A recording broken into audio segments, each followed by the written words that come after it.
O massacre de Cartisplane foi aquela virada de chave, tá ligado? Sobre a visão do mundo inteiro sobre o que o Ainz era. Todo mundo já sabia da força iminente desse novo ser que tinha aparecido no mundo. Até porque, cara, chegar na Terra e estraçalhar o que ele estraçalhou de soldado, irmão, cada país, cada pessoa pensou uma coisinha dele. E hoje a gente vai conversar sobre qual foram esses pensamentos, o que a galera começou a descobrir depois do Ainz ter feito aquele massacre lá, ter invocado os bichão preto gigante lá. Vamos lá, vem comigo.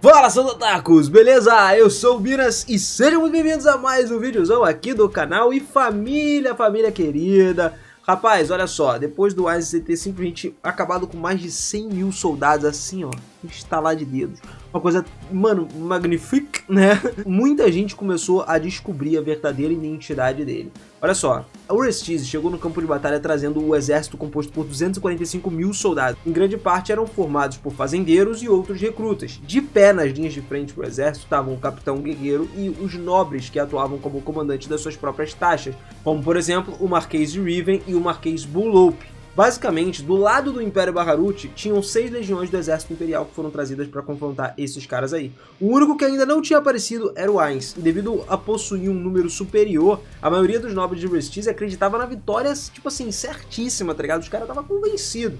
Só que o rei Ramposa III realmente sentiu que a moral alta demais dentro das suas forças não inspirava confiança sobre essa guerra. Na esperança de virar a maré ao seu favor, o rei então concedeu a Gazef 4 dos 5 tesouros nacionais do reino de Urestiz.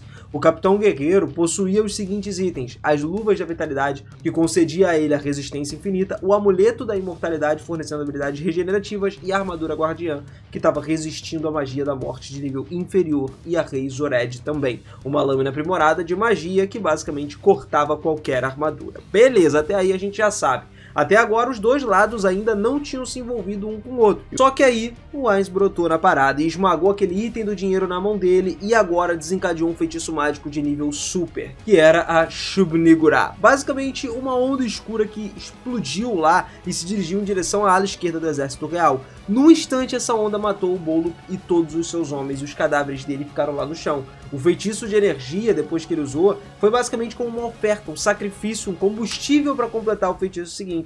Agora que isso tinha sido feito, o verdadeiro feitiço estava prestes a começar, muito pelo crescimento do medo de geral que estava rolando. Então umas nuvens apareceram, uma esfera negra apareceu em cima dos cadáveres, meio que engoliu cada um deles e caiu sobre o chão. A coisa começou a consumir todos os corpos e quando foi feito tudo, no lugar criaram-se abominações Elderwitch gigantescos, que pareciam uma massa negra com pernas, tipo perna de elefante, tá ligado? Vários dentes, semelhante a vários humanos, e dezenas de tentáculos que estavam saindo de todo o corpo. O Ainz revelou que esses aliados eram chamados Dark Yonks. Esses são monstros de nível 90 lá do Yggdrasil, ditos serem filhos de Shub-Niggurath. Eles são todos convocados através do lançamento bem sucedido do feitiço de Super Tia La Shub-Niggurath, que é algo que rolava muito no Yggdrasil. Só que no Novo Mundo, eles se tornaram ínfames, cara, porque o Ainz usou eles para massacrar o exército real completo. E a primeira reação aqui foi a do próprio Ainz depois de fazer isso tudo, que foi basicamente mostrar para os outros que esse poder era uma carta na manga dele, um feitiço que talvez ele só pudesse usar a cada uma década. Acontece que qualquer jogador do Yggdrasil conheceria esse feitiço, então provavelmente saberia que o reino feiticeiro que fez essa parada e que provavelmente o Ainz seria o acusado, seria o novo player. Então ele criou uma narrativa, uma contra-narrativa antes disso aí, justamente para evitar o uso desse feitiço contra qualquer um dos seus companheiros, o que, mano, foi uma jogada muito inteligente, considerando que ele ainda precisava se proteger de qualquer coisa que fosse acontecer, né? Talvez ser atacado por um player, se tivesse outro player no mundo, ia saber que ele tava lá, porque ele não sabia se tinha ou não um player ainda nesse mundo, ele tava nos estudos, então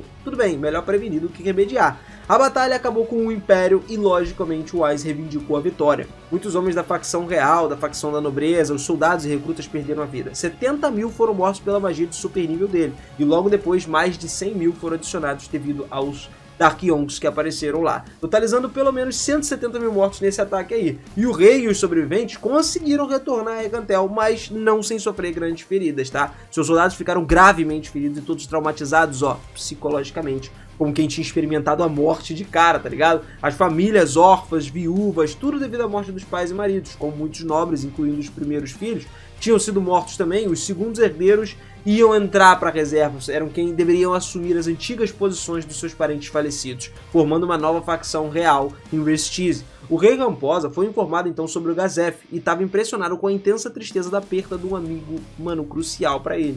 E como o príncipe bárbaro ainda não tinha retornado da sua missão, os aventureiros foram contratados para encontrar ele. O rei e a corte chegaram a uma decisão unânime então que a renúncia imediata ao Errantel do Aizogon era o que tinha que ser feito, sem nenhum esforço para salvar o reino Restise, né? Eles não queriam mais, teve que abrir mão disso aí. A facção nobre, então, depois desse negócio, ganhou mais poder, já que a galera lá e o seu próprio rei, uma rica cidade comercial no meio de 3 nações, foi oferecida ao rei morto-vivo Alcain Zurukon.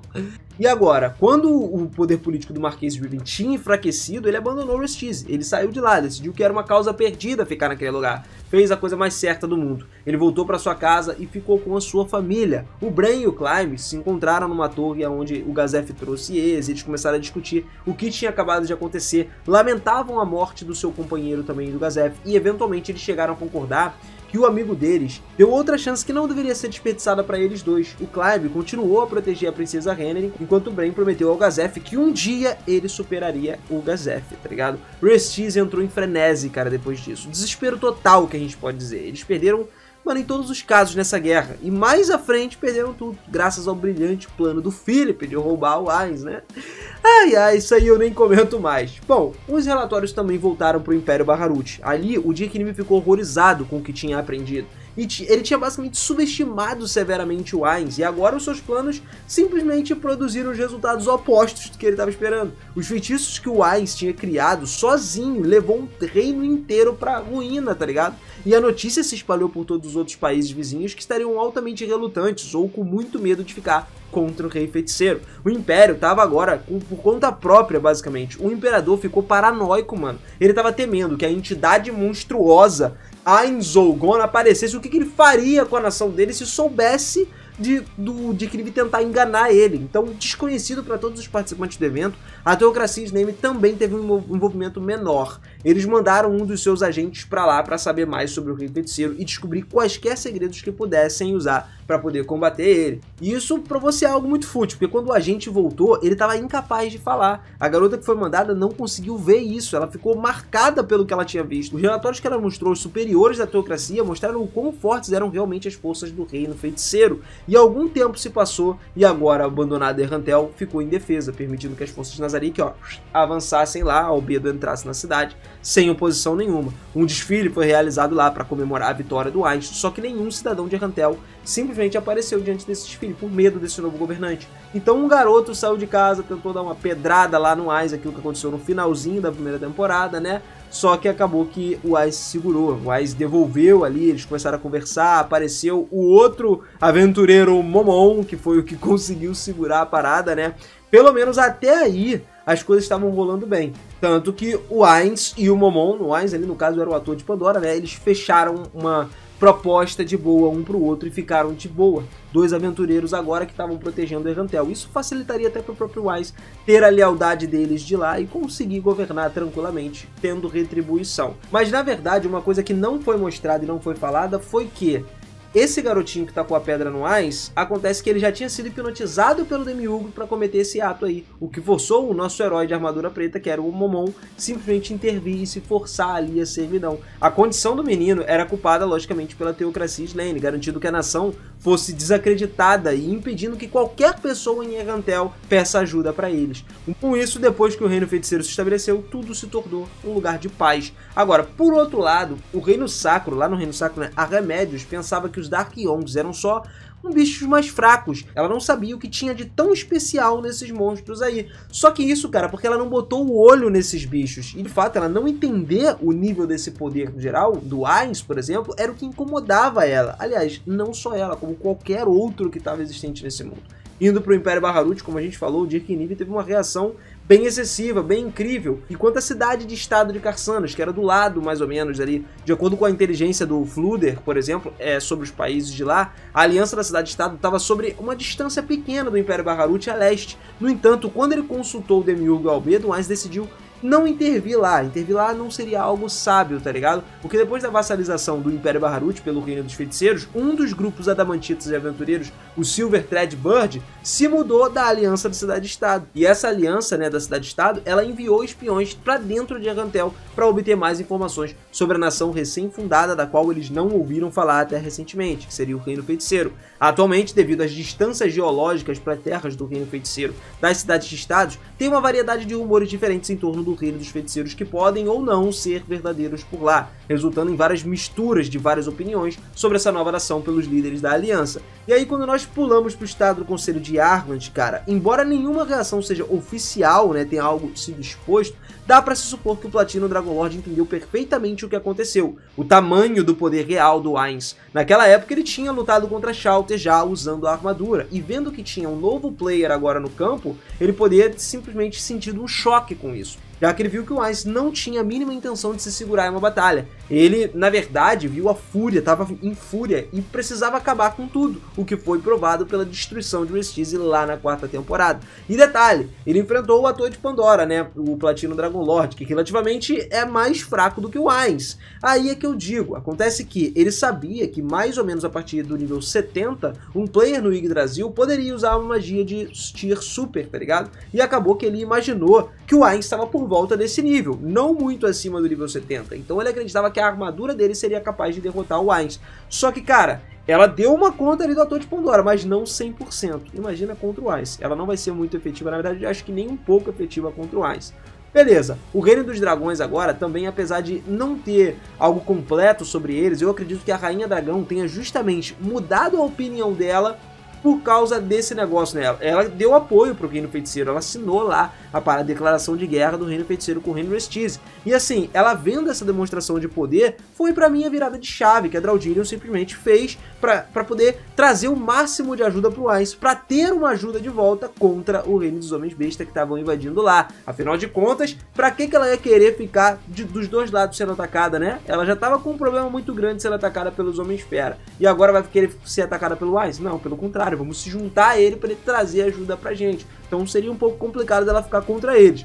Mas o que mais teve efeito aqui foi a teocracia mesmo. Apesar delas terem mandado e a mulher não ter conseguido falar, eles começaram a acreditar que o Ainz era o Surshana que tinha voltado, o player, um dos players fundadores, né, da teocracia. Só que ao mesmo tempo, o Rufus, que era o primeiro seguidor do Surshana, teria falado para eles se o seu mestre retornasse. Então eles perceberam que na verdade era alguém com um poder igual ao do Surshana, que seria uma ameaça muito grande por conta de ser um Overlord igual a um dos 6 grandes deuses. Então assim, a partir daí eles começaram a temer o que poderia acontecer, né? Será que seria bom a gente enfrentar, bater de frente com o Ainz ou não? Será que seria bom a gente se segurar? Eu acredito que no momento eles se seguraram, só que é inevitável depois do que aconteceu com a Shallter eles serem simplesmente destruídos completamente. E é uma guerra que tá para vir nos próximos volumes. E eu, lógico, que eu vou trazer aqui para vocês. Por isso que eu falo, minha família, espero que vocês tenham gostado, curtido esse vídeo aqui. E, cara, você que é fã de carteirinha, eu sei que você deixou o seu like aí. Mas não custa nada lembrar, né? Se não deixou, não esquece, capricha naquele likezão. E você que tá chegando aqui agora, cara, garante a sua inscrição, garante o sininho ativado, que aqui a gente fala muito sobre curiosidades, sobre histórias originais vindo na novel, antes de ser lançado no anime, quando for lançado o mangá, a novel, enfim, eu já vou estar trazendo as histórias aqui pra vocês não perderem nada, cara. Tamo junto sempre, esse mundo otaku é gigante e eu preciso de você comigo pra gente poder acompanhar muito mais coisas junto. Valeu, família, beijo no coração e eu te vejo na próxima, hein? Tchau!